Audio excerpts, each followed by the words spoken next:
this video, we're going to be talking about Section 3 of the Ielts listening. In Section 3, it involves a discussion between 2 to 4 people. It's a general discussion, but it's on academic topics. Now, this section being the second last section is often hard for people, so pay close attention. Here are my tips for understanding this difficult part of the exam. Tip number 1. There will be more than one speaker. It's important to distinguish the difference between speakers as soon as possible. My second tip for you is read the sentences and questions carefully, so you can see what the conversation might be about.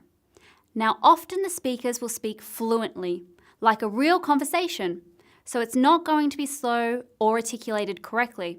In fact, it may even sound so natural you can't even pick up the answers easily. Don't worry, by practicing a lot, you will become more familiar with this type of conversation. My third tip for you is skimming. This is a really important skill, but it takes time to learn and it takes time to do quickly and effectively. So don't worry so much if you have trouble to begin with. Just practice. The idea here is to quickly identify key words.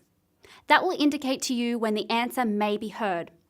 This tip is useful throughout the entire exam, but is especially important in this section as the speakers are talking naturally and keywords are important to identify in the beginning of this section. Tip number 4.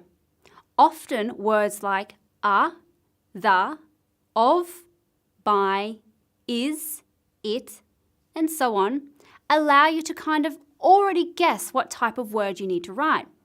For example, if the question ends in, then you know the answer will either be inside a location or a period of time.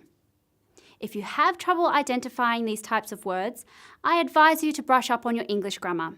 This will benefit you immensely for the entire exam. Now, this wraps up all of my tips and advice I can give you for Section 3. In the next video, we're going to be talking about Section 4.